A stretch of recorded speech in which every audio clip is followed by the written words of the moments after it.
Welcome to The Naked Truth, episode 13. And since 13 is such a potent number, we thought we'd take a few seconds to remind you of something very important. In a world obsessed with control of the narrative through algorithms, fear, digital IDs, gene editing, and manipulation by psychopathic politicians and their handlers, it's easy to forget that life itself is stochastic, unpredictable, wild. Stochastics isn't just the study of randomness, the mathematics of chance. Beyond the numbers, it reveals a deeper truth that we are all served well to remember. Not everything in life is predictable, programmable, or controllable. It's really the science of surprise, where chaos births new patterns and the unexpected can't be ruled out. And at the center of this cosmic unpredictability stands the singularity, not a machine god or collapsing equation, but the human being, the material form of divinity, which we really are. An unrepeatable, sovereign being whose choices can bend timelines, interrupt simulations, and remind the cosmos that life is not a script, it's a mystery. And in that unpredictability lies our hope. The systems that are trying to rule us rely on models, probabilities, predictive programming. But history is shaped by outliers, by black swans, chance meetings, and human inspiration that no algorithm will ever be able to predict. As a physicist once said, uncertainty is at the very heart of human creativity. Heraclitus said, the unexpected connection is more powerful than one that is obvious. And even Marcus Aurelius figured that one out by saying, you have power over your mind, not outside events. Realize this, and you will find strength. So, let them play with their data. We are not data. We are not code. We are the creation, the divine intention, the beauty, the sovereign variable. And we're just getting started.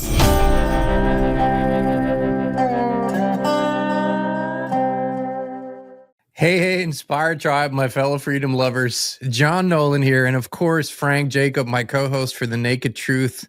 Frank, what a powerful, powerful intro. Thank you for that, brother. Thanks, brother. I spent a bit of time crafting that one today. I was thinking there's such a shit show happening out there right now and so much chaos. It's very easy for people to get lost, and to get into chaos and depression. So let's just take chaos by the horns and describe it for what it really is, a chance, right? So I think those words, they hit me really well. They flowed right out of me today. So I'm happy that I was able to make that happen. Oh, I loved it. And you said, and I'm paraphrasing, life is an unpredictable mystery. And we are the creators. We have been endowed with that potential to create rather than just react, to envision and put that vision into action rather than follow a script, which is what I think what we're here for. That's what you're here for. That's why you're doing what you're doing, why we're doing it together, is to remind each other and remind everyone out there that is the truth.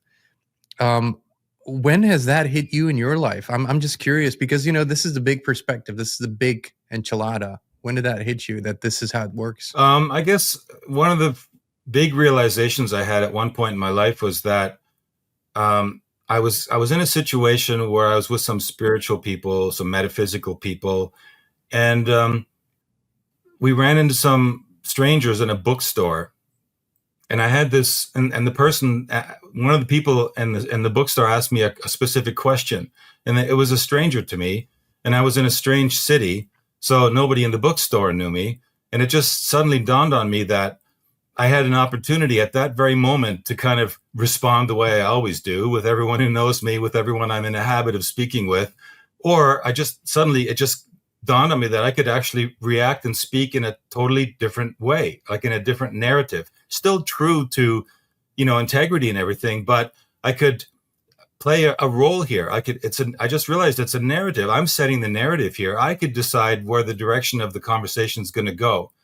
And instead of, the usual habitual flow, I totally veered another direction, and it opened up a new conversation and I learned something from this complete stranger that really blew my mind. Then I realized then and there that life and unpredictability is something that you can take advantage of and for a positive sense, move the universe in directions that it really isn't expecting to go, because that's something that we human beings have that I guess no other creatures really have, and no computers have, and no algorithms have, right?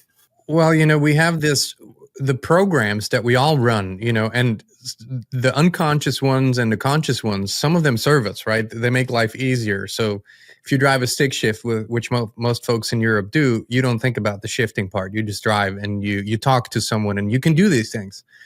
But on the other hand, these programs, like you just said, they also make you react in predictable patterns over and over and over again, which takes the juice out of life.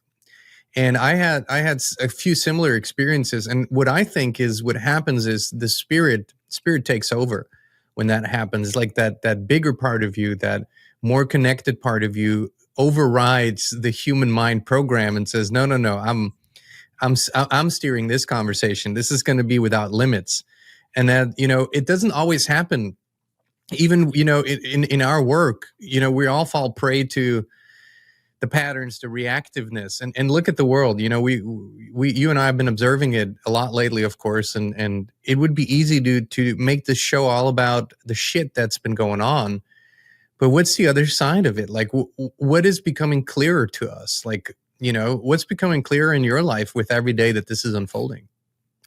Well, it's clear to me that I'm having to step back a little bit. I really am learning to value and cherish moments that I have that I pull away from all of it. In fact, a lot lately, I've really been feeling this super saturation. It's never ending, and there's this little voice in my head that, and I'm on other shows, as you know, right? And we get asked questions and we answer questions and stuff.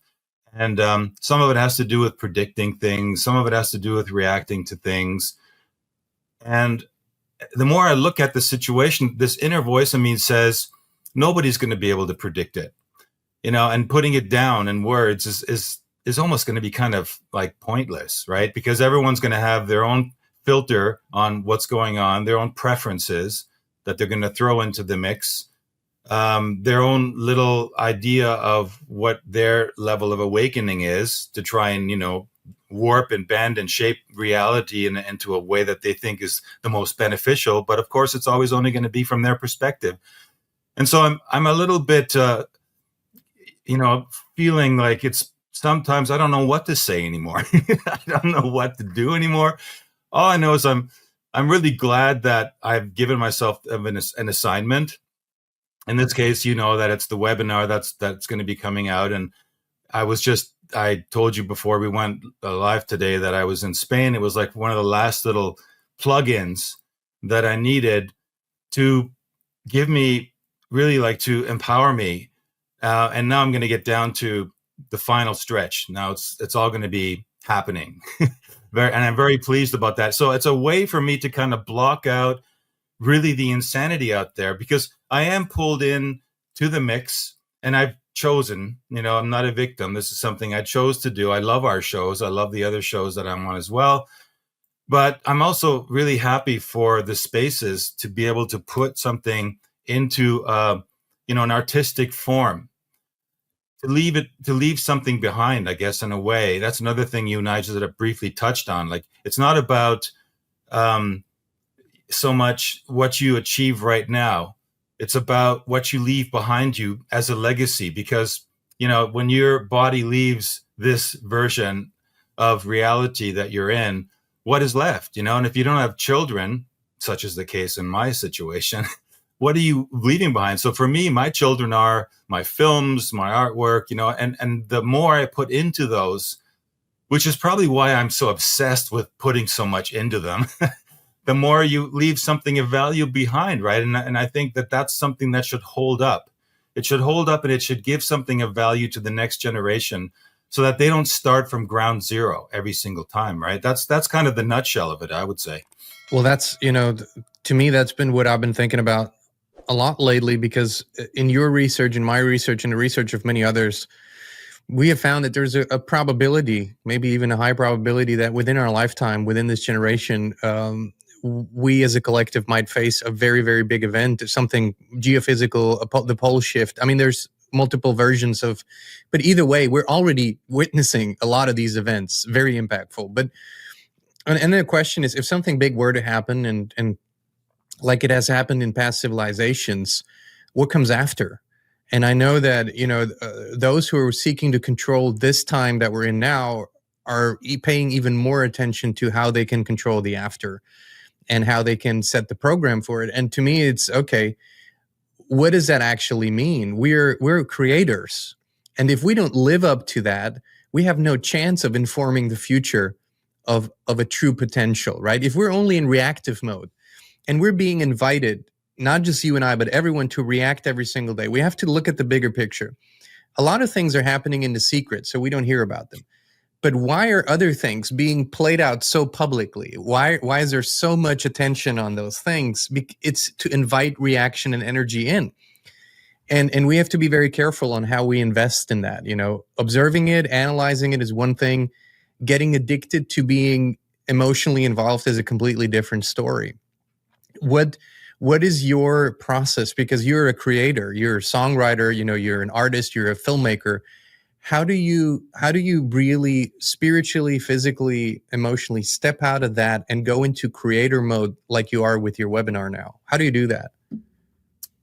Well, the first thing I would say to that is, well, alone the process of production, if I'm speaking in terms of producing media, is something which it's such a full spectrum dominance of your attention that it automatically shuts everything out. It's like, I remember when I was producing films for a series called Ultimate Rush at the Red Bull Media House, and I used to interview the athletes, and I thought, well, here's a chance for me for the first time, not just to watch these extreme sport films, but actually to speak to the athletes who are, in a sense, they're artists in a way too, about what's going on in their minds when they're in the middle of doing their thing.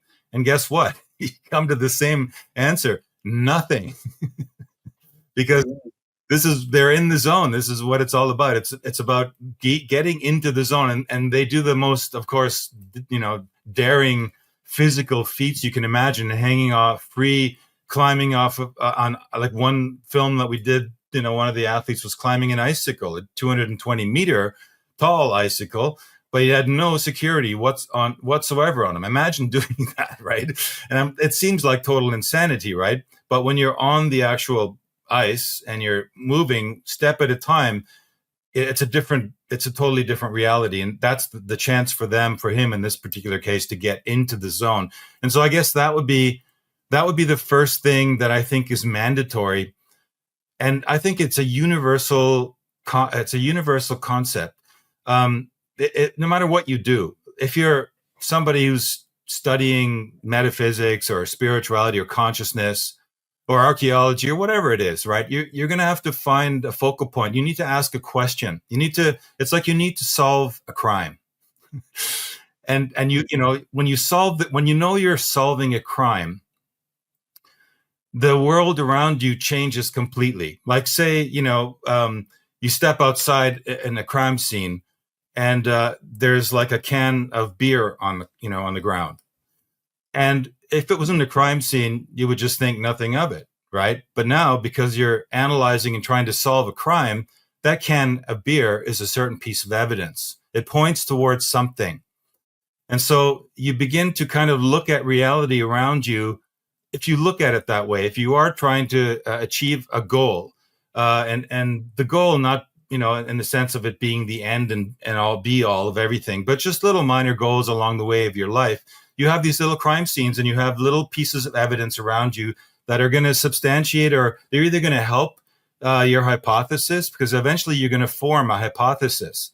And that hypothesis is going to lead you to the conclusion of either solving the crime or left at, square one going, no, that wasn't it. It doesn't answer anything. We got to go back to square one and start over again. So if you look at your life like that, then every single person you encounter in your own personal crime scene of life, they have a message for you. And that message, you can either listen to it as just words and wind and lip movements coming out of them and vocal cord, intonations, or you can listen to the words carefully as if it's the only thing you're ever going to hear in your life, and then never again. And it might actually be a clue that leads you somewhere in your life that's very valuable. And you may not even know it yet. But if you weren't paying attention, if you weren't in attention, then you'll miss it completely. So, I mean, I would say that would be a good starting place. What do you do?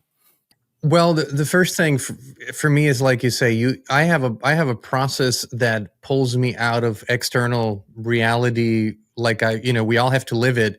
Talk to your neighbors, pick up something at the post office. You do sort of very mundane things, and then you go into, either, like, if I write a song, I go into the zone now. After having written so many songs, it's sort of an automatic thing. But it used to be where I would pick a space that's away from everybody else.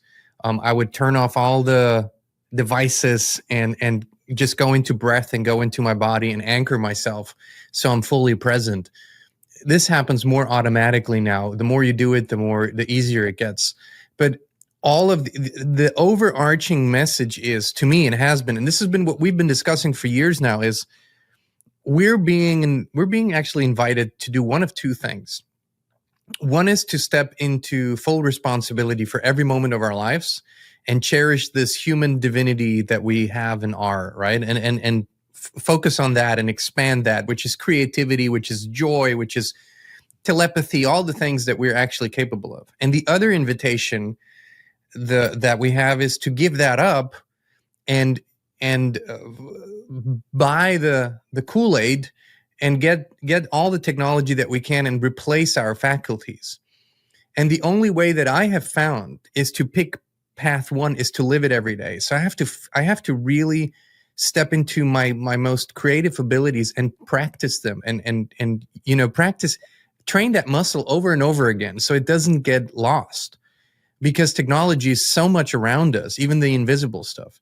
And so it's not just a choice of stepping into creativity, it's also a choice of, I'm choosing this over everything else. And and if people don't do it consciously, subconsciously they'll get sucked into the second path. And I know this has been your work. All the webinars in one way or another point to that.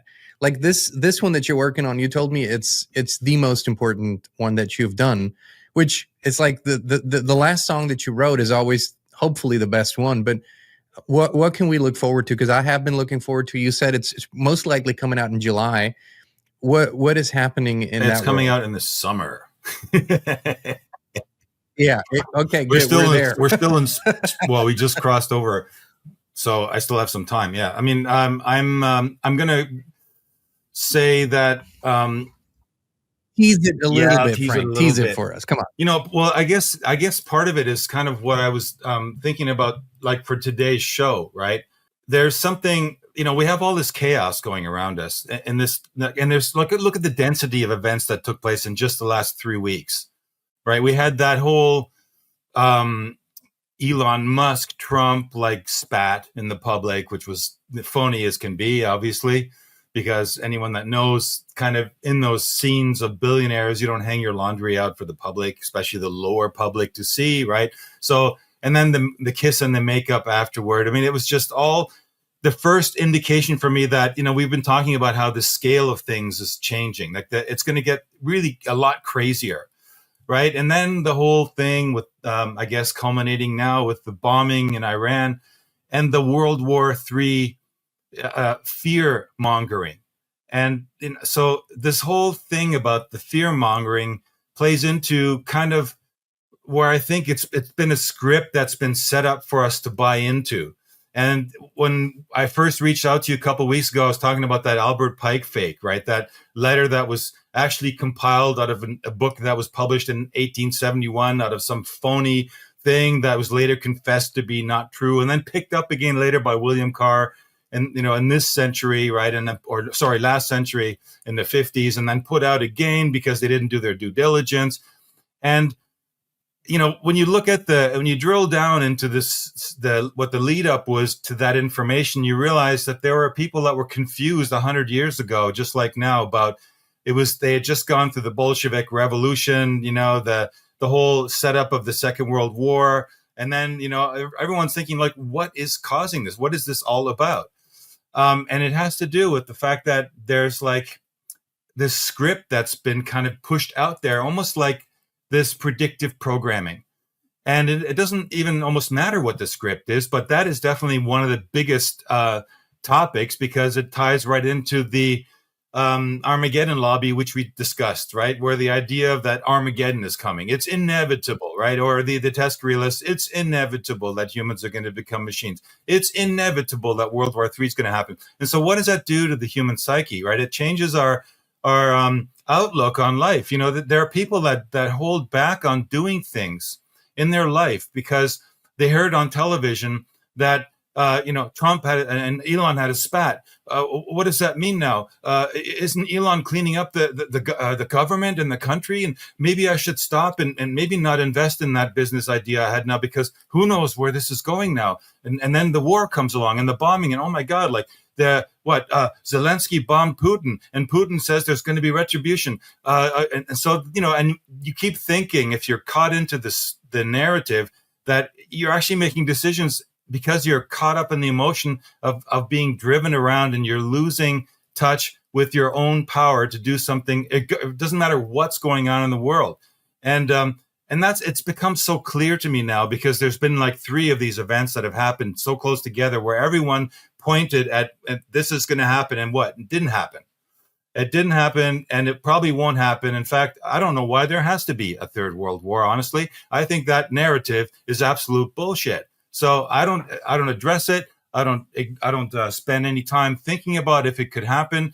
And so what I'm trying to get at here is that where we need to go, and where we need to go now, and what ties into my webinar, is kind of to the re-enchantment of the world, to get back into to shift back into the mythic reality that we have, that's a foundation of our human phylogenetic memory, as they call it. It's everything that we've collectively put together into the human genome pool that each of us can draw upon. And people have different language for it, but basically we're talking about the rise, let's say, of indigenous and somatic wisdom again, or the reemergence, the rebooting.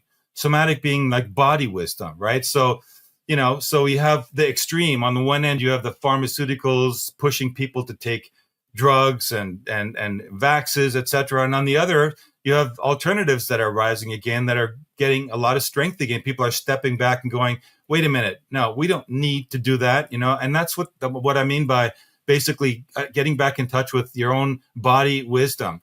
And so it's like a reactivation. The body itself is saying, I remember. There's something I remember here that's important for me to remember, because it's really coming down to it.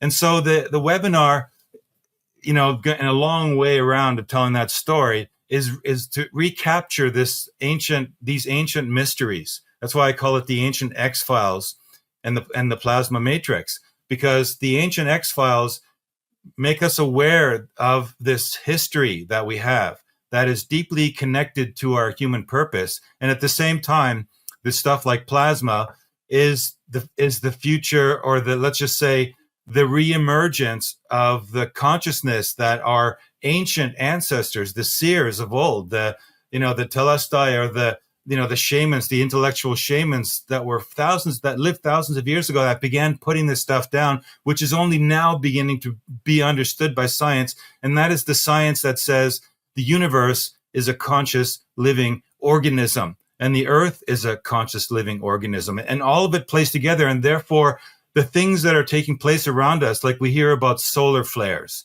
we hear about the Schumann frequencies going off the scale, right? We hear about comets that are going to be near missing the planet. And if we look at it as all an accidental, chaotic field, then we can get back into that fear mode. But if we look at this whole thing as one conscious living organism, then all of those things are just indicators that are directly connected to our own existence and our own purpose here in this particular pocket of the universe. What's so interesting, Frank, is that when I listen to you and many others who are literally going down, like all the way down a rabbit hole with everything that's involved, all the conspiracy stories, all the secrets, all everything. When you go down this rabbit hole, there are side tunnels that invite you and go, come in here. This is the solution. Just trust this person, this group, this secret project. Over and over and over again, these things happen, these invitations to deception. But if you stay true to your course, the interesting thing is that people coming from all walks of life land at the same realization that the true secrets were always within, buried deep inside of us, that we have to remember. Like you said, we're remembering things. It's not that we're learning about the herbs, learning about our connection, learning about our divinity. We're remembering. There's a part of us that's screaming at us, remember who you actually are. And it's become a cliche. And people hear it, but it goes over their heads. And you know, I just had a conversation a couple days ago with our mutual friend, Greg Braden, which is always enlightening. You know, he's come from the archaeology and scientist standpoint. And then you guys do together the quartet with the Arlington Institute with John Peterson. And forgive me, her name has dropped out of my mind. Kelly. What's her name? Yeah, exactly, Penny. And everybody comes from a completely different background, but you all land ultimately at the human solution, the human divinity. What is going on in that sphere? What's the thought process? Can you let us in a little bit on what's happening behind the scenes there? You mean specifically now in a format like quartet? Yeah, and what you know, what's the overarching direction? Is it similar to what we're sort of discussing and feeling, and or are these solutions more external in their minds? Like, I'd love to know where they're at in well, you in know, the thing is founded by John Peterson. He's the guy that founded something called the Arlington Institute, which was once located in Arlington and now moved to Berkeley Springs, West Virginia. And you know, he considers himself a futurist, right? So he started to develop a format of futurist people, futurist thinkers showing up, talking. I guess ultimately being on a show, the Quartet is a show that is designed as a show to explore future trends, right? And I don't know the entire history of the show. I was just kind of dropped in mid scene. And I definitely, you know, I'm a different bird, you know, compared to the others, right? So, but I don't look at that as something where I go, okay, I need to kind of conform, you know, into their way of thinking.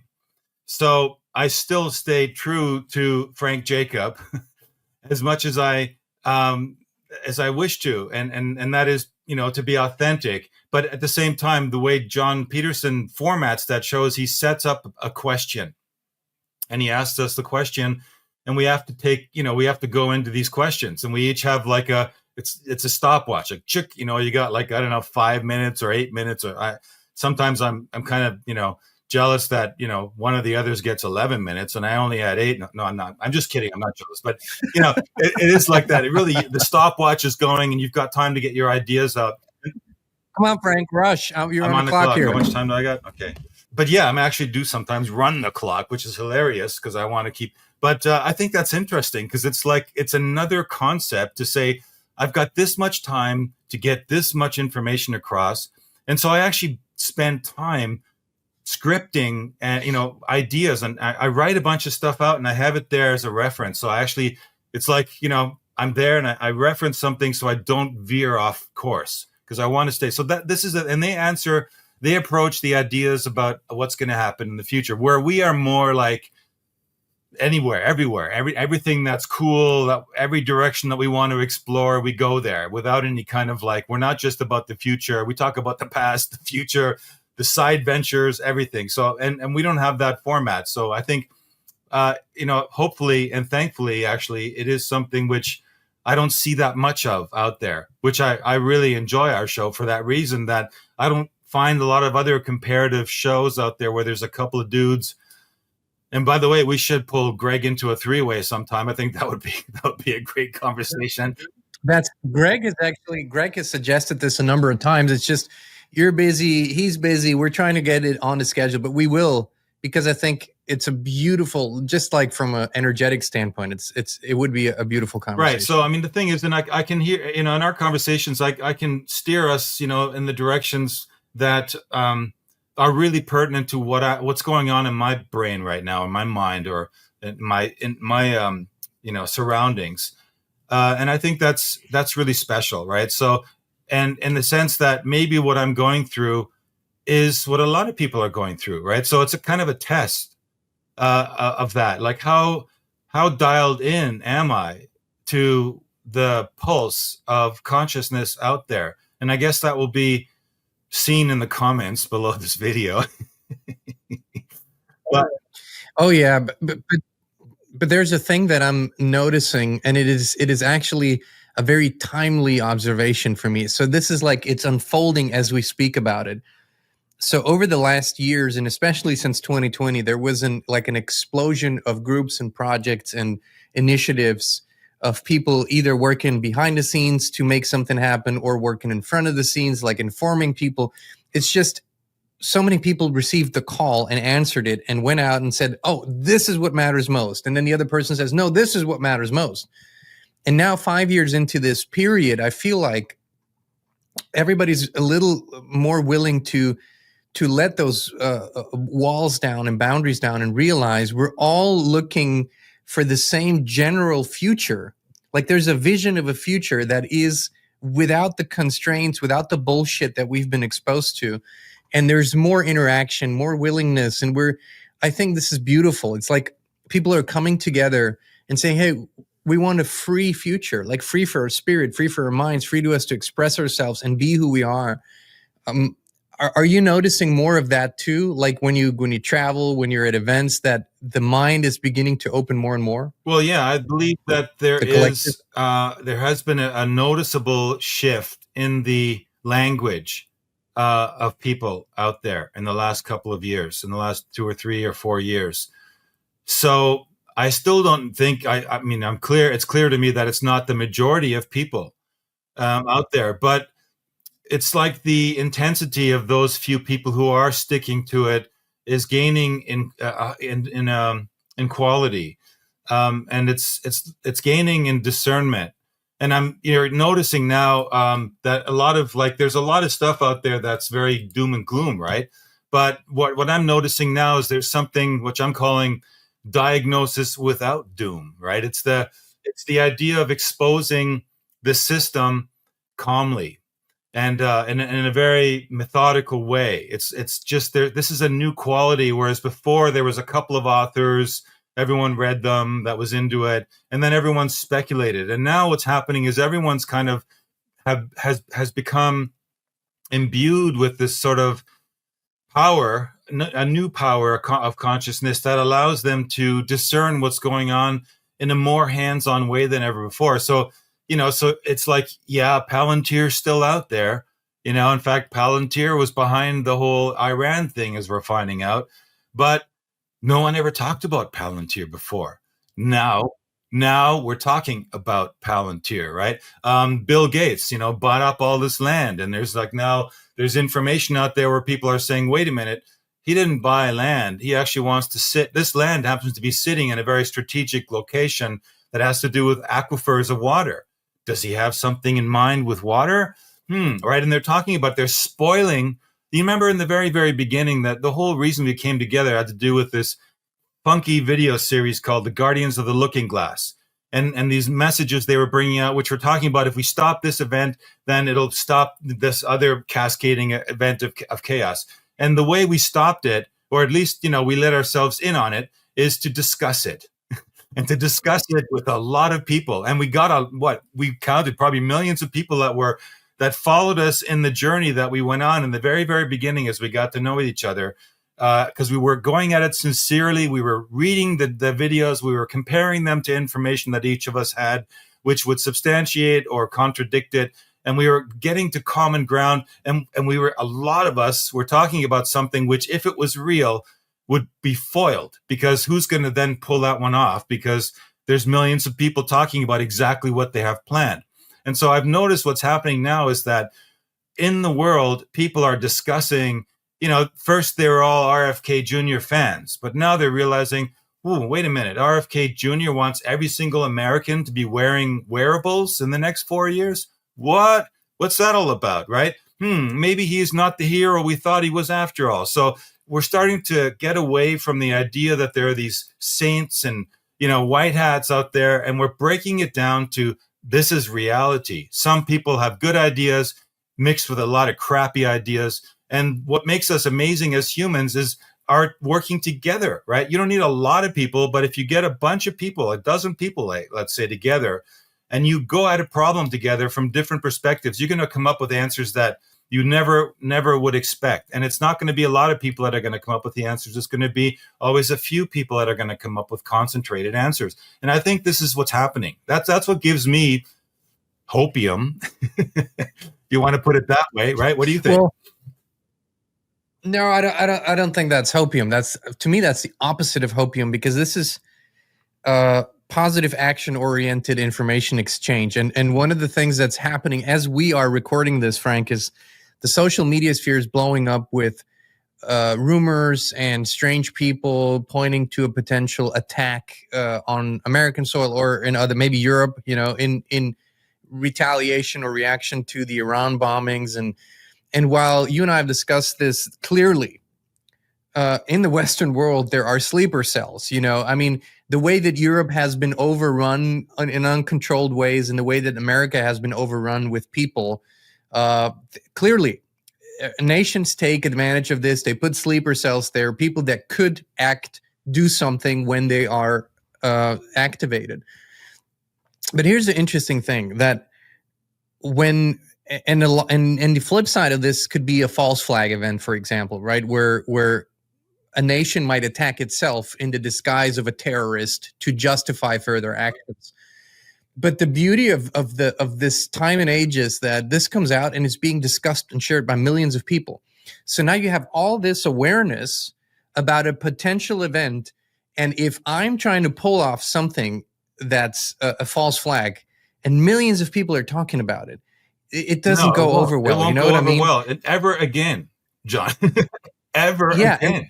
And this is, it ain't going to happen. And this There's not going to be any bombs. And this, sorry to just keep blowing wind over top of you here, but I just feel there's not going to be any bombs. There's not going to be any counterattacks. This is all the same kind of absolute fake diatribe that they keep throwing your way to keep you in fear. And let me tell you something. If there is going to be a bombing or some sleeper cell, you think you have any control over it? You think any of your neighbors have any control over it? No, then it's going to go off. But, I'll tell you something. When I was living in Montreal in the 80s, there was a sleeper cell there. He walked into Montreal University after his name ran on television for 2 weeks, in relationship to some pharmaceutical drug, actually. And the guy walked into with the same name as the guy in that commercial, and he blew 12 people took their lives with a gun, right? I mean, did anybody know that was going to happen? No. And if they would have been told it was going to happen, what do you think would have changed in Montreal that week? People would have been paranoid, but it would have still probably would have happened. The thing is, now we've reached a point where I totally agree with you. We're talking about all this stuff, and we're breaking it down so effectively that 10 years ago, nobody was really talking about false flags. What's that? What's a false flag? Now everybody knows the word false flag. Everyone and their dog pretty much knows what a false flag operation is. The world is no longer the same, and it's not going to work out for those whatever you want to call those forces. They're running out of time. It's just it ain't the golden days like it used to be with deception and lies, and it's not working anymore. The whole thing is falling apart. It's falling apart for them just as much as we feel we are super saturated with information. We're kind of going like, I can't take anymore, right? They're like, oh man, that one's not going to go. There's, John and Frank already talked about it now. There's like 500,000 people that are, damn, geez, what are we going to do now, right? That's what I think. I think it's over. And think about it too. You used to have a media apparatus that around big events could hold the storyline for months, even weeks and months. They would have the same narrative going. You don't get that for hours now. They're so fragmented. Nobody believes them. Even if they try to have a unified storyline, it falls apart because the internet, the blogosphere, the podcast sphere goes, no, hold on. But there's a bigger concept why I wanted to mention this, is that a lot of people that were hoodwinked into a false new age spiritual philosophy say, don't talk about false flag events. Don't talk about potential attacks. You're retracting it. We're saying, no, we're diffusing the energy we're diffusing it by giving it non-fearful attention and saying, hey, this is what's out there. This is a potential. Now, millions of people are talking about it. That potential becomes very, very small because it wouldn't be effective. These things only happen when they can have an effect on people. When you don't get that effect, when you can't put a nation into a fearful mode with one event, you won't pull them off anymore. We've seen this over and over again. So there's a difference between fearful attention and simply discussing something and putting it out in the open. So that, to me, it's very valuable. And when it comes to this big play, this big movie that's really playing out, because it's always been a script for those on the big political stage and whatnot, I now look at it and just go, how much more obvious can it get? Like how much more theatrical? You know? Did you see the daddy moment? No, I don't think I did. Trump was at NATO, at the NATO meeting, and then the NATO general called him daddy, and Mark Rutte, and then a reporter said, well, do you look at your NATO partners as children because they call you daddy? And he said, oh, no, he meant it affectionately. Hey, daddy. And I was like, where am I? What what am I watching? What is this? Like, this can't be. No, it really is like laughable, I mean, yeah, and I mean, it's the same with, with these press conferences, right, where Trump's sitting around looking important and all these people are presenting him, with stuff. It's like, is that okay? Is that okay? And, it's like there's this whole cultishness about it now. It's become absurd, right? It's no longer, they rant about democracy, right? And that democracy, right? So, and yet here it's like, the democracy is a joke if you look at the way these people behave in public, in front of cameras, and with respect to the idea and the ideology of the ideology of democracy being, as we all know, the majority of people make a decision, right? Well, the problem is the majority of the people don't know what to decide, so it's never going to be the majority of people making a decision. It's going to be some of the people, very few of the people making decisions, and then on top of it comes the whole financial aspect, the influencers, the bought and paid for politicians. But it's like that script that you're describing, that never used to be obvious. It used to still have this aura of seriousness, right? The G7 meeting, right? They'd show up in London, and then they would do like a wall, a wall photograph, and everyone would pose, right? But now it's like, it's just hilarious, like a sitcom. And the sad thing is, and then I'll be done, but the sad thing is, it's a sitcom and people are dying, and that's not cool, right? That is not cool. What's happening in Gaza is not cool. What's happening in the Ukraine is not cool. What's happening in Russia, what's happening in Iran. I mean, let's not forget, right, that Iran, everyone's doing like, oh, the evil Khomeini, right? Well, look, who put him in power? It's like, go back. Come on, Frank. Stop with them conspiracy theories. Iran was always like that, and they just couldn't get their shit together, and now the extremists just took over. And no, there's no three-letter agency that had anything to do with that at some time in the past. There are no secret regime changes. Well, what's his name? Peter Thiel said and answered the question: Is the CIA is Palantir a front for the CIA? And he says, no, the CIA is a front for Palantir.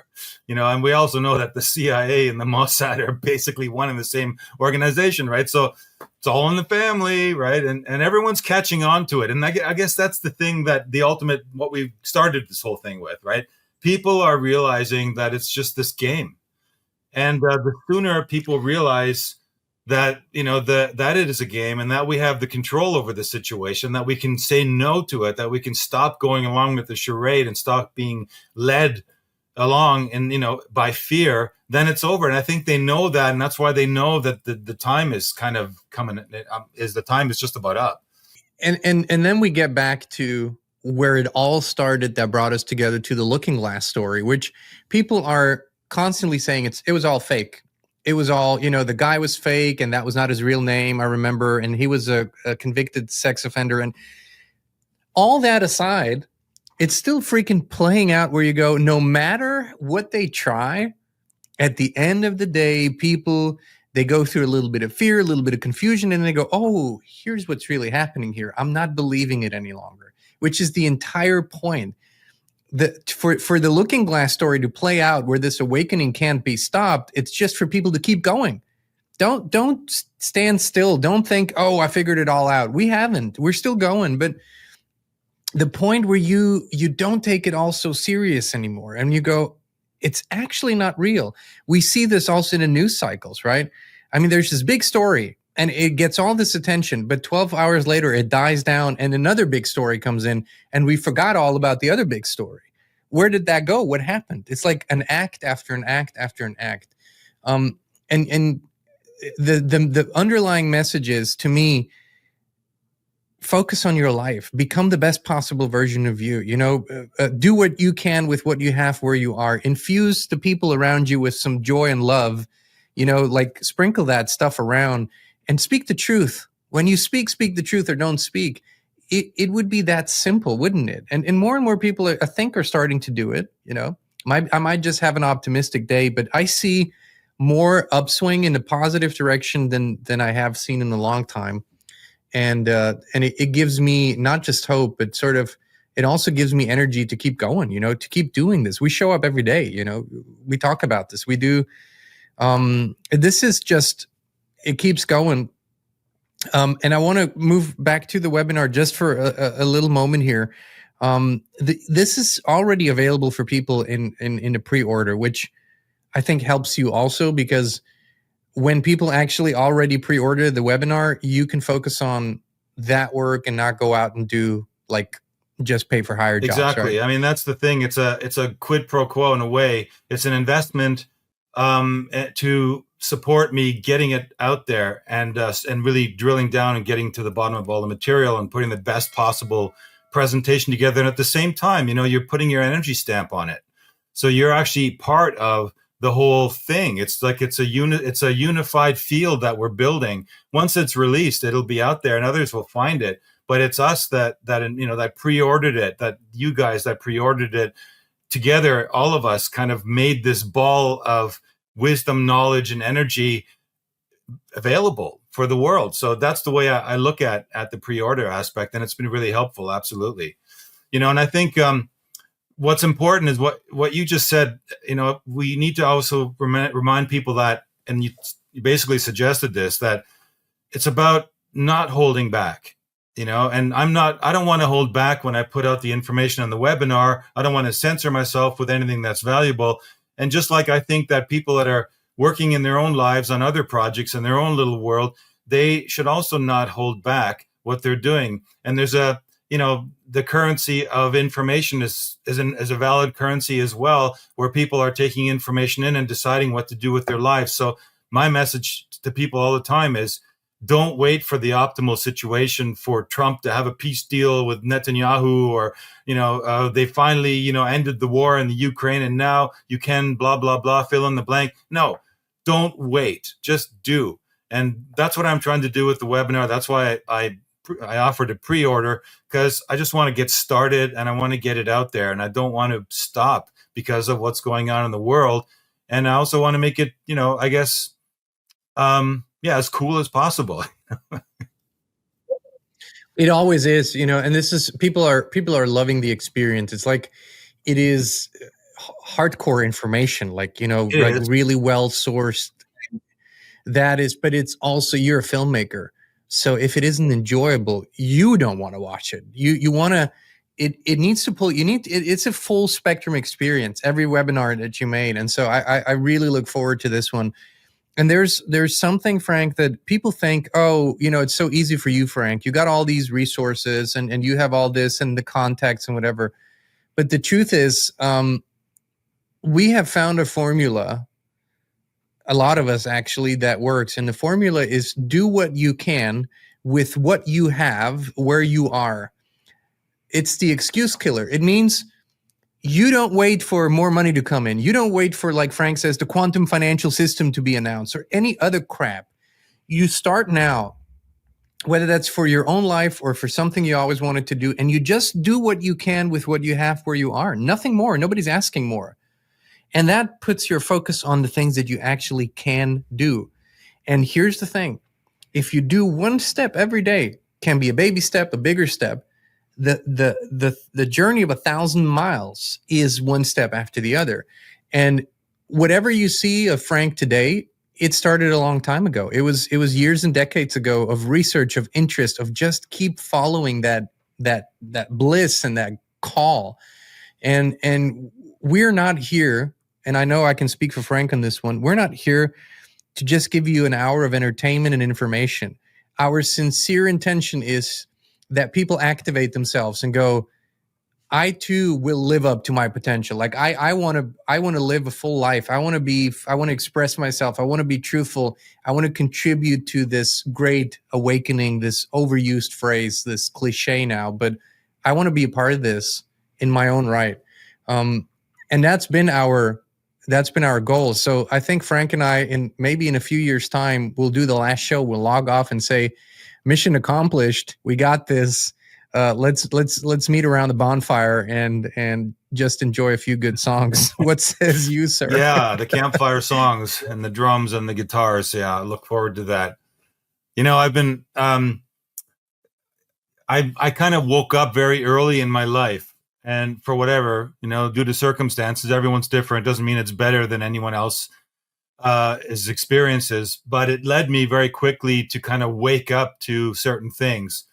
And so I was, pretty much when I was 18 and just crossing the threshold into adulthood, I was already there, where I am now. I'm the same guy that I was when I was 18. And the cool thing about that is whenever I need to reset, because at the time when I was 18, I was deeply fascinated and into learning, playing, and listening to music, which was the first form of media that I explored in my life along the way to becoming a filmmaker, a webinar maker, live presenter and stuff. But nowadays I'm finding, every now and then I go back to, if I hear some music that I was listening to when I was 18, I go back into that moment, and it's like a reset. It's a certain mental reset. It's like resetting your software back to, after you use it too much, a lot of bugs get in and it starts getting, weird and doesn't work properly.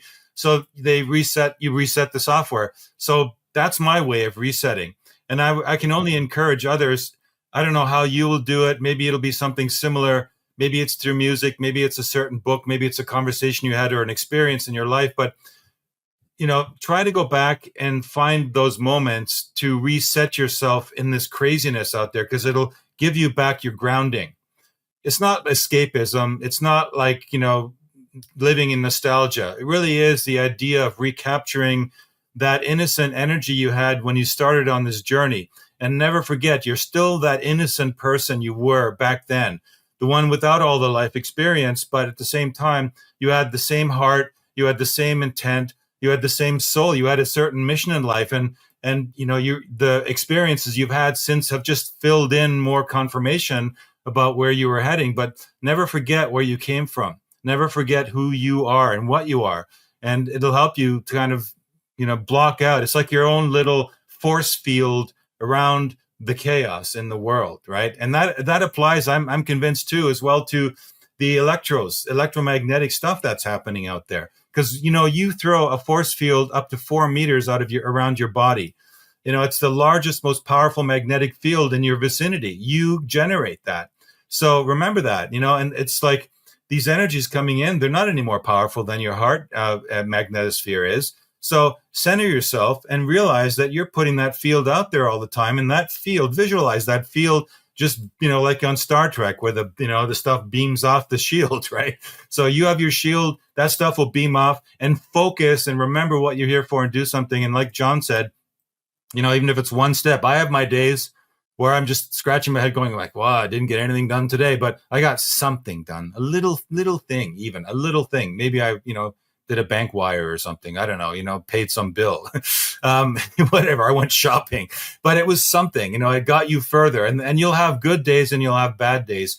And, one of the things that I came up with on one of the Quartet episodes was the idea of embracing the chaos, just accept that everything is going to change. Don't try to stop it. Like, don't try to think you can change or whatever. All you can do is you can prepare your mind and your spirit for surfing that turbulence. And if you know that it's coming, and it's just part of the stochastics, like I was saying in the very beginning, stochastics, it's not chaos without meaning. It's actually needed, so we have this stuff going on, these unprecedented levels of psychopathy and insanity, but they're there for a reason. They're like signposts. They're like, aha, there they are. World's going totally crazy. But stay true to yourself and don't worry about if there's going to be false flag attacks or anything. You won't be able to do anything about it. And but chances are you're going to be in one of the 99.999% places that it isn't going to happen. So you'll be fine, right? So just trust that. Trust is one of the big messages. I love that. And everything leads back to ourselves, our own intentions and where we are in our lives. That's such a beautiful message, Frank. I want to close this with you on, we have discussed over the years, a lot of times what this vision of the dark forces is, this 2030 scenario that they're so adamant about. And I was wondering if you had a few words about your own vision for a 2030, for 5 years from today. Maybe it's not for the entire world, but for the community of people that are willing to embrace a different path. What would that vision be like? What could life look like in 2030? I think it's conceivable that we will start seeing groups of people seriously organizing in a way that sets them apart from transhumanism. And right now, there's a lot of talk about it. People aren't really necessarily feeling the urgency quite yet because it hasn't really affected us to the level of the "you will own nothing and be happy," degree. But that's around the corner. Or at least that's where they want to go. And you got to remember all these things, like, even people like Sabrina Wallace that are exposing like intense technologies that are out there, and she's not the only one. Always remember this is where they want to go. It isn't, they haven't achieved it yet, and so there's just as many things in the way of them achieving it as there is in their way of of us not achieving our goal. And so if we realize that we have this amazing ability to create a beautiful world, then I think what will happen is by 2030, some of us are going to start to create. We're going to say, we're done waiting. We're not waiting for the world to get great. We're just going to start to create the world in our own little pockets. I'm calling them enclaves. Maybe there's another way. I'll describe them later. But that will include things that will provide a barrier between us and let's say, the test realists or the transhumanists. It'll be something where we're going to figure out a way that we provide something to them that they desperately need. And because they need it so desperately, and we're the only ones that can deliver it, grounded and sanely, they're going to leave us alone.